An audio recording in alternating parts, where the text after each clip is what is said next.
विद्यार्थियों, हमने आपके लिए विभिन्न प्रकार के विद्योतकों के प्रकार पढ़ाए।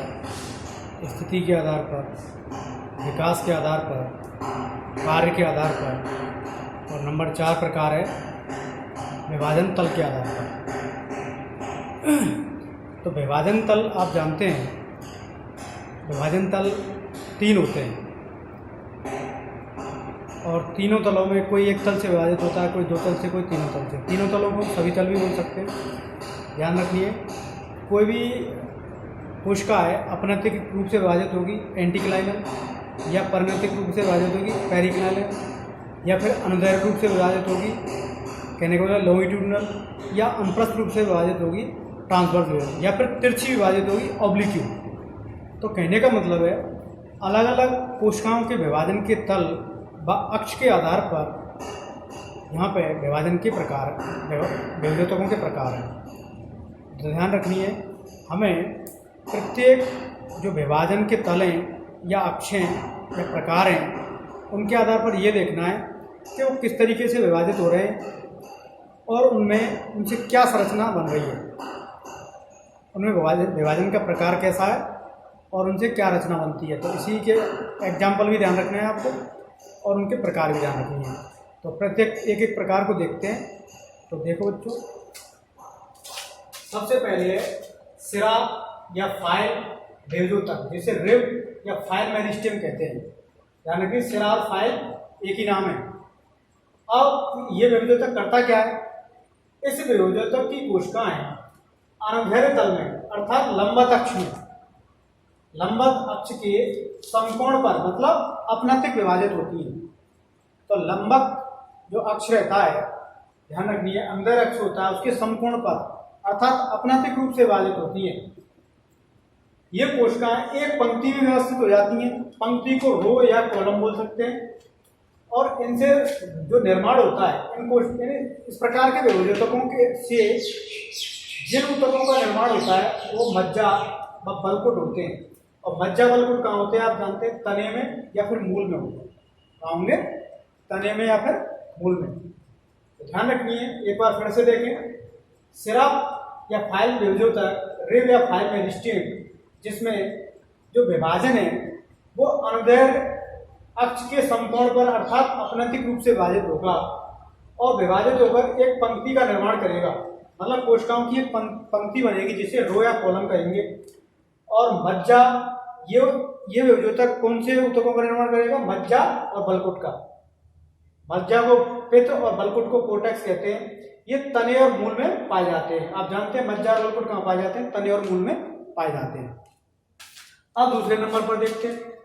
तो यहाँ जो विभाजन था वास्तव में एक तल पर ही हो रहा था, लेकिन यहाँ 2 तलों में विभाजन होगा और विभाजित होकर एक पट्टिका जैसी रचना बनेगी, अर्थात कोशिकाओं की एक कोशिकीय मोटी परत बनेगी। ध्यान रखिए, यहाँ पे एक कोशिकीय मोटी केवल पंक्ति बन रही थी, यहाँ परत बन रही है। परत और पंक्ति में अंतर है। आप जानते हैं पंक्ति ये हो सकती है, जबकि परत में कई पंक्ति हो सकती है। और आप जान चुके हैं यहाँ एक कोशिकीय मोटी परत बनेगी, ना कि पंक्ति। पंक्ति वहां बनती है। तो यहाँ पे निश्चित रूप से 2 तलों में विभाजन होगा और इस विद्योतक की क्रियाशीलता से क्या होगा? पृष्ठीय क्षेत्रफल का विकास होगा। पृष्ठीय क्षेत्रफल, सरफेस एरिया का विकास होगा। इस विद्योतक द्वारा एक पंक्ति बनती है और पंक्ति वास्तव में परत के रूप में बनती है, जो परत के रूप में व्यवस्थित हो जाती है। इससे निर्माण, इस विद्योतक से निर्माण किसका होता है? एपिडर्मिस का निर्माण होता है। पर्णफलक, लीफ का जो एक तरीके से लीफ, जिसे हम वास्तव में लेमिना कहते हैं, पर्णफलक अर्थात पत्ती में चपटी रचना जो बनती है वो इसी विद्योतक से बनती है, प्लेट से। प्लेट को पट्टिका, प्लेट मेरिस्टेम, प्लेट पट्टिका एक ही बात है। अब हम देखते हैं तीसरे प्रकार का विद्योतक, संहति पुंज। 2 नाम है इसके, संहति और पुंज। इसे मास या ब्लॉक मेरिस्टेम कहते हैं। अब इसमें सभी तलों में विभाजन होगा, अर्थात सभी तलों से मतलब प्राय 3 तल, 3 ही तल होते, 4 तल तो होते नहीं। अब इससे क्या होगा? इन कोशिकाओं के 4 तलों में विभाजन से अनियमित कोशिकाओं का समूह बनेगा। अनियमित कोशिकाओं का समूह मतलब पुंज बनेगा। ये पुंज बन गया। अब इससे निर्माण किसका होता है, ध्यान रखिए, प्रारंभिक अवस्था में जो भ्रूण रहता है उसमें इसी तरीके से कोश के समूह बनते हैं। तो भ्रूण में और भ्रूण कोश में, एंडोस्पर्म में, तो एम्ब्रियो और एंडोस्पर्म इसी के द्वारा बनते हैं, ध्यान रखिए, सहती विभेदोतक द्वारा, पुंज विभेदोतक द्वारा। तो एग्जाम्पल आपको ध्यान रखने हैं। अब एक बार फिर से देखें, एक तल से विभाजन होगा रिम में, दो तल से विभाजन होगा प्लेट में, और मांस में होगा तीन तल से। यहाँ उदाहरण है मज्जा, फलकुट, और यहाँ उदाहरण है बाह्य त्वचा, पर्णफलक और प्रारंभिक भ्रूणकोश। यहाँ कोशिकाएं एक पंक्ति में व्यवस्थित होंगी, यहाँ कोशिकाएं एक परत में व्यवस्थित होंगी, यहाँ कोशिकाएं समूह में व्यवस्थित होंगी। तो बच्चों, आपने उदाहरण, उसके तुलनात्मक अध्ययन एवं उनके प्रकार पढ़े, उसके लक्षण पढ़े।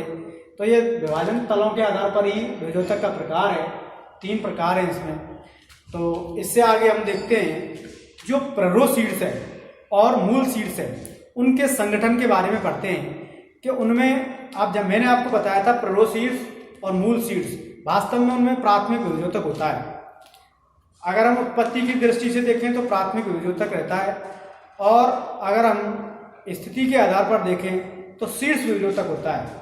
तो ध्यान रखिए, अब उनके बारे में हम पढ़ेंगे, मतलब शीर्ष विभेदोतक के संगठन के बारे में और क्रियाशीलता के बारे में, कि उसमें किस प्रकार की क्रियाशीलता रहती है, वो कैसे काम करता है, कैसे स्थायी ऊतकों का निर्माण करता है, या कैसे नई कोशिकाओं को बनाता है, उसकी क्रियाविधि और संगठन के बारे में पढ़ते हैं। अर्थात उसमें क्या क्या रहता है, क्या क्या परत रहती है, क्या क्या स्थान रहते हैं या क्षेत्र रहते हैं, उनके बारे में हम पढ़ेंगे।